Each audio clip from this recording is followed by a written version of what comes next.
Rohan Mehta from Total Wealth PML joins us now to discuss market fundamentals and its top sectoral picks. Thank you so much for joining us, Rohan. Now, welcome.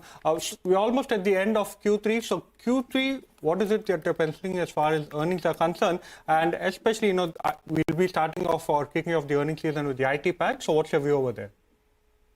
Yeah, good afternoon. See, we at Turtle, we have consistently seen the numbers very closely of 750 total index of the last quarter. And what we see is, the last numbers were not very good. From 750 companies, only nearly 140 companies made an all-time high pack. Last two quarters also were not good. The financial quarters, what we see, the demands were not very, high, the sluggish, and then there will be an environmental change. This quarter has been decent by what we are listening to management, the promoters, that it's picking up very well, and let's see how the things, meet up. But I think so this quarter will be better than the last two financial quarters we had.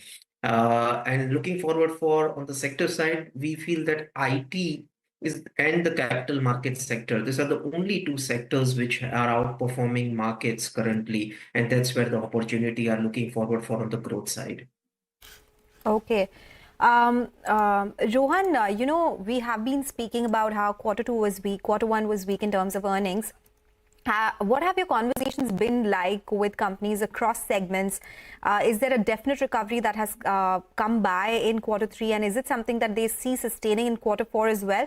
Just your earnings outlook for FY25 and FY26 as well. As generally we don't see on a year-on-year span, rather we see on quarter-on-quarter. The last two quarters, what it had was one was a heat wave in the first financial quarter, and then second was a bit of rain. And this quarter has been decent, but still not that great, which we can look forward for on a margin where the numbers are going to be exponential than what we expect or the street expects. So that is the reason what we see is that now there is an extremely sectorial change into markets. I'll share you a very interesting data that, from last 20 years, there has been 14 times market has corrected more than 10%. And every time when market does a new turnaround, there is a new sector. So what we feel right now is that the Capex story is now going to get paused and the Opex stories is now going to get started. So now we see that Nifty IT from last 3 years has been sluggish, and now we see it has to be rising all in the same, the capital markets for it. So what we find now opportunity not more into the Capex side of the story, but more onto the Opex side of the story, and specifically capital markets and IT looks very, very interesting. So our expectation is that these two sectors had seen a pause area. Now the wealth creation will happen more onto the Opex side of the life.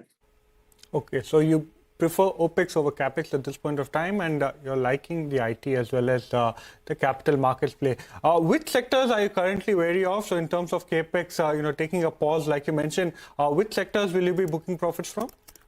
Yeah, so we feel that auto is a sector where the pause may happen now, or we have started leaving one or two company aside. I think so. Everything has started to see a good pause, and it needs a pause, right? Because seeing the competition side and the demand has been much more higher than the supply. Supply has been much more higher than the demand side, and also we see certainly onto the businesses which are onto the power side, energy side, which has been too expensive, and the numbers are. Because the competition has gone so higher and higher day by day, so it's very hard to sustain this margins and come out with numbers. So power, energy, and auto, we feel that it's a good point to take out profit and wait for, or maybe it's a sector rotation point of time. Okay, so some sector rotation, which you'll be looking at. Rohan, do you track the chemical space very closely? Because FY23, FY24. Weakish, FY25, no, still clear trends which are available in terms of commentary. Companies are still waiting for destocking to get over. Do you think this is one sector we can look at right now, because they've corrected sharply, most of these stocks? Yeah, so if you see, I've been very closely watching chemical now, but chemical has a very variation of space, right? So we are very much interested into the agro side of the chemical, because still specialty chemical has not seen that much type of bullishness into it. So chemical in specific areas where the pharma concentrate are there, or an agro concentrates are there, there is looking much more better demand in comparison of a very specific specialty chemical. So anything which has an agro and anything which has a pharma molecule, which is interesting. So certain agro spaces, chemical companies which didn't do good in last 3-4 years when there was a chemical boost in the markets are looking very much interesting. So not as in sector as a whole as a chemical, but yeah, agrochemical is a space to look for sure. Okay, so agrochemicals is something that you like. Well, want to turn your attention to the metals as well as the material space. Metals have been a significant underperformer, at least in terms of price action. And on the other side, cement stocks have seen a bit of a comeback, at least in the last 2 weeks, on the back of price hikes that have, that have sustained. So, what is your view going into Q3, and do you see any opportunities here?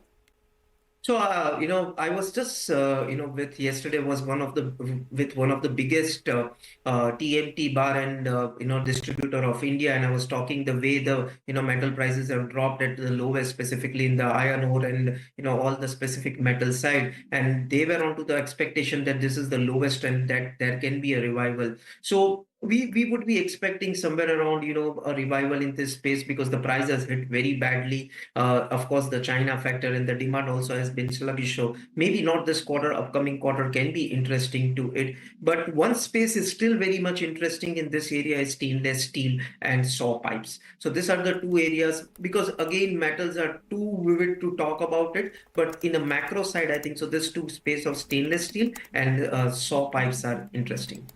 Okay, all right. Take that point. This is your take on the metal space. Last question before we let you go, Rohan.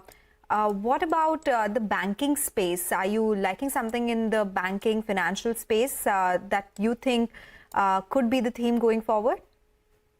Yeah, so banking has seen a revival. I'll tell you, after 2.5 years, this is the first time Bank Nifty has, or the Fin Nifty has outperformed the Nifty, specific Nifty 50, and of course backed by backed by HDFC, and of course backed by certain banks. So we still like PSU. Banking space much more higher than the private banking space because that's where the value migration is happening around. So anything on the PSU banking space is looking a superior value for next 1 to 2 years. Looking forward, for what I can say is that how much growth we can expect is nearly about a double-digit growth, but there is nothing more downside to this space what we see ahead. So look at the numbers, look at what they have posted, specifically the larger PSU segment, and PSU banking segment has been phenomenal. So not to lose much, but a lot to gain more in coming time. Well, thank you so much for time, and thank you so much for giving us all of your views as far as your sectoral expectations are concerned.